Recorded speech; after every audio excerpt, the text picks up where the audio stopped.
Hi folks, Speedway Tag here. Doing a quick video on a solo game that I really love called Orchard.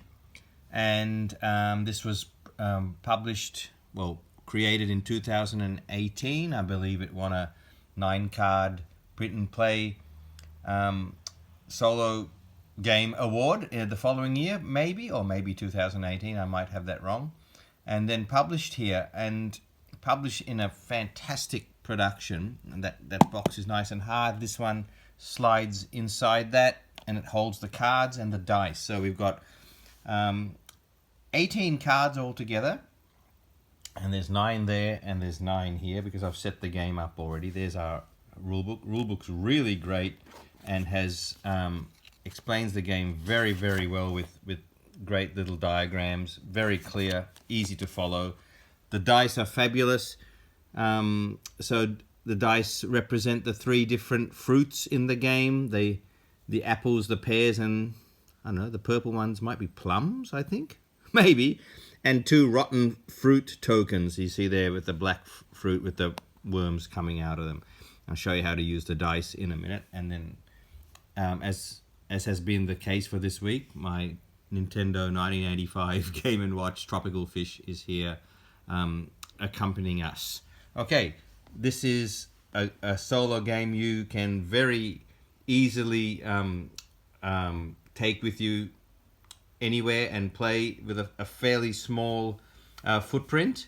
You start by, and it's really enjoyable. The dice are custom, so you do need this dice. You can't sort of, well, I guess you could to a certain extent, but it does require these dice really to make the game work properly. But you might find a way to use normal D6s. But anyway, to start the game, okay,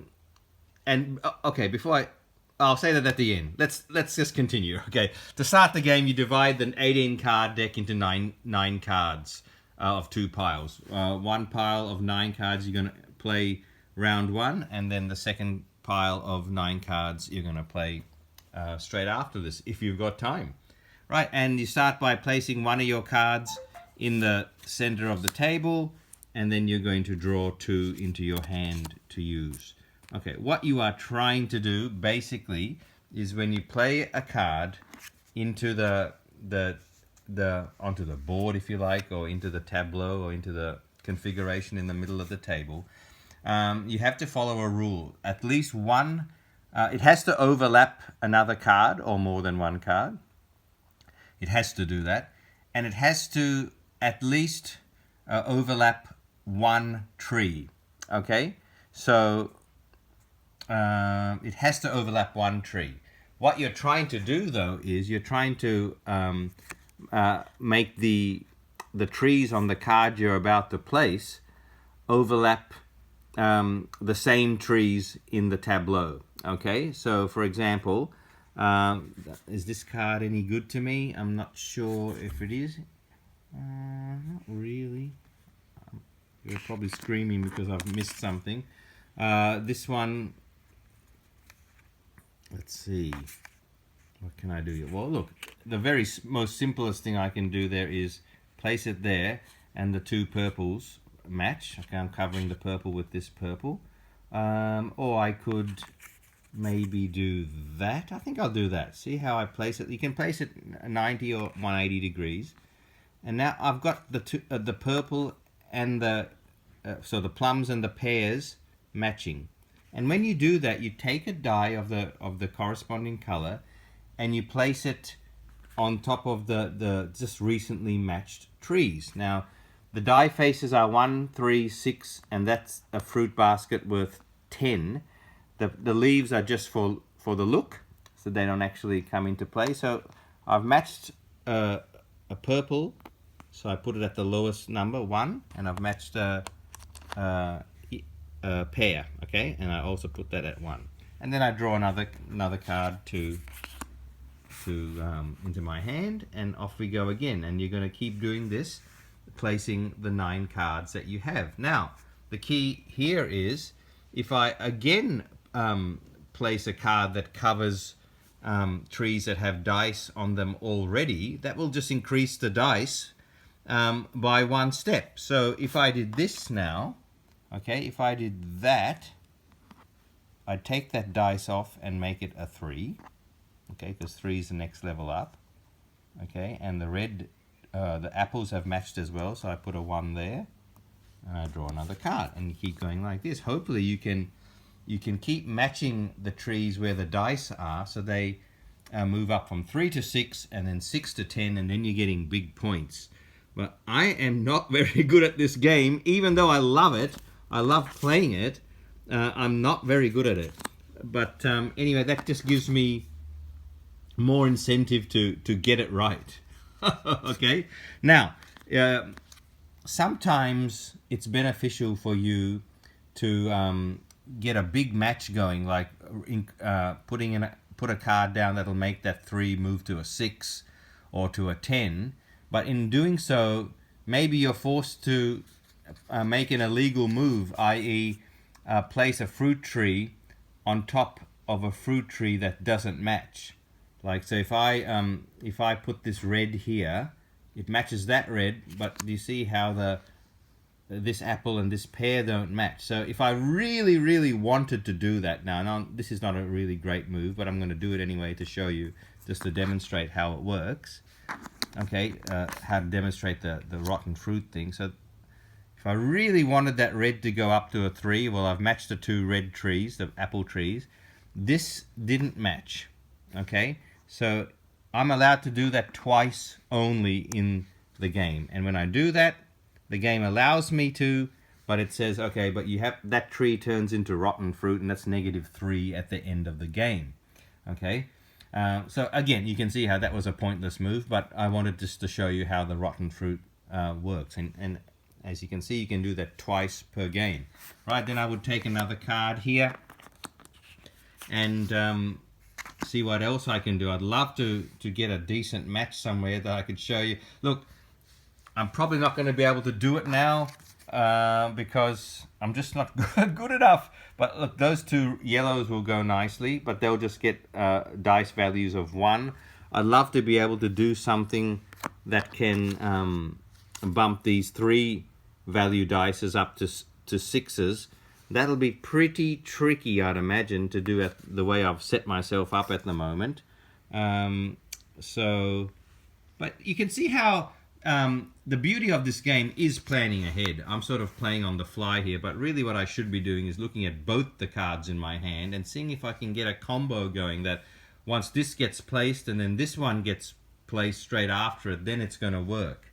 You know, and start thinking about the game a little bit more than just your next turn. I think that's the key to it. Then you're going to get some really nice matches over here. But let's just say, for the moment, I might do... where's that? Where's my double red? I don't have a double red. Okay, I might put... Well, just for now, I'll put the 2 yellows there and get another yellow score. The 1s come out here. It's not going to be a very good score for me, but I'll take another card. The beauty of this game, though, is there's only 9 cards per round, so you can have heaps of fun playing multiple games, because they'll go by pretty quickly. Okay, so let's see, is there anything else that I can do here that would work? Well, it doesn't look like it. The blue and the yellow can go there. Well, that's not going to make... You know, if you can get a whole card, maybe getting across like that and getting values for 5 of the 6 trees on your card, that's really what you're going for. That's where you're going to get your big points. Doesn't look like I'm going to get any great amount of points here. Look at that. Okay, this isn't a bad turn. Okay, if I slide that in there, I'm going to get the yellow dice is going to move up to a 3, and then I'm going to get 1s on the red and the apple and the pear. So that's going to move up to 3. That's going to go 1. That's going to go 1. And I'll take another card. I've got so this. Okay, I'll just quickly play these last turns. I'd love to be able to do something there if I could. Let's see, yellow, red. Okay, maybe I'll do that. but you can see I'm making it an illegal match between these two there, but I'll do that just for the sake of the game to get into our scoring. That's going to move to a 3. I'm going to get a 1 there, but the rotten fruit comes for that illegal match. I can't do that anymore in the game. Okay, draw my last card, and I might go. It's a lot more thinkier than I'm playing at the moment. So you can imagine I have sat sometimes for half an hour trying to get the best possible scores, and that is fun to do. That really is. It's fun to do, to try and get those matches. The problem what I've set up for myself here is that most of my dice are in the middle of the tableau, and they're hard to reach and increase in value because you have to match more than 2 or 3 fruit trees, which is why I've played very badly on this particular game. Okay, so I might just do this for a couple more 1s.